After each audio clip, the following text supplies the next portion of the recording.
Jangan lupa like, subscribe dan komen dan jangan lupa juga aktifkan loncengnya, biar tidak ketinggalan update video lainnya.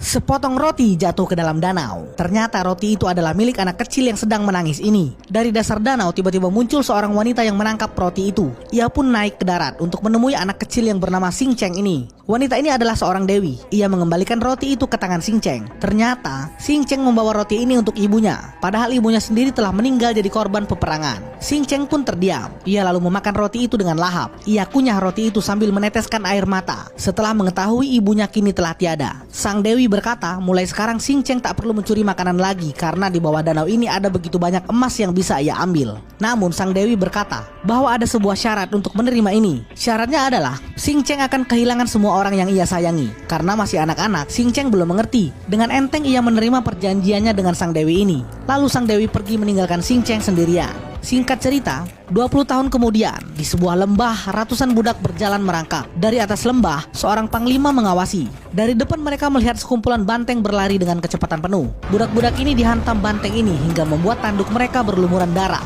Seorang budak mencoba menyelamatkan temannya dari kerumunan banteng yang berlari kencang. Ia merangkak dengan cepat dan melompat bersama temannya. Kini mereka berada di barisan paling depan dari kerumunan banteng ini. Tanduk banteng-banteng ini telah berlumuran darah para budak yang mereka seruduk. Ternyata pasukan kerajaan telah menunggu para budak ini dari atas dan menghujani mereka dengan ribuan anak panah. Lalu budak yang membawa temannya tadi mencoba kabur. Anak panah dari prajurit ini mengenai punggung temannya. Ia berlari kencang sambil menggendong temannya. Sang panglima melihat dari kejauhan. Dua budak ini berlari lebih kencang dari rombongan banteng itu sendiri. Sementara rombongan prajurit menyusul dari belakang. Pria ini berlari sekuat tenaga. Sementara anak panah melesat di antara banteng-banteng. Ia memacu langkah kakinya hingga sampai di rombongan kerajaan banteng. Banteng-banteng itu menabrak semua orang-orang ini, disusul dengan prajurit jubah merah yang baru saja tiba. Terjadi pertikaian antara dua kelompok ini. Prajurit jubah merah yang hanya berjumlah 3.000 ini harus melawan para prajurit banteng yang jumlahnya lebih dari 30.000.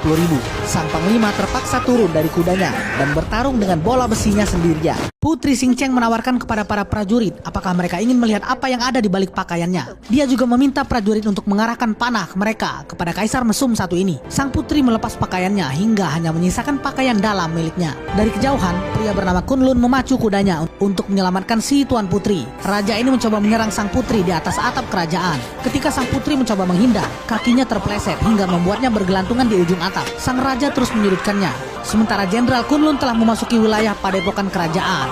Ia justru memilih untuk menyelamatkan sang putri dari serangan Raja Mesum ini. Tangan sang putri terlepas dari pegangannya. Tubuhnya berputar-putar di udara. Jenderal Kunlun pun sudah standby di bawah untuk menangkap tubuh sang putri. Dan ia langsung membawa kabur Tuan Putri dari kerajaan ini. Setelah beberapa jam, Jenderal Kunlun dan Tuan Putri Xing Cheng berhasil menjauh dari wilayah kerajaan. Terlihat sebuah air terjun yang sangat panjang sekali. Sialnya mereka akhirnya ditemukan prajurit kerajaan dalam posisi jalan buntu. Demi menyelamatkan sang putri, Jenderal Kunlun rela terjun ke dalam air terjun. Jenderal Kunlun rela melompat ke dalam air terjun. Ini adalah kutukan yang diterima Putri Xing Cheng sejak kecil, bahwa setiap orang yang dicintainya akan menemui kematian.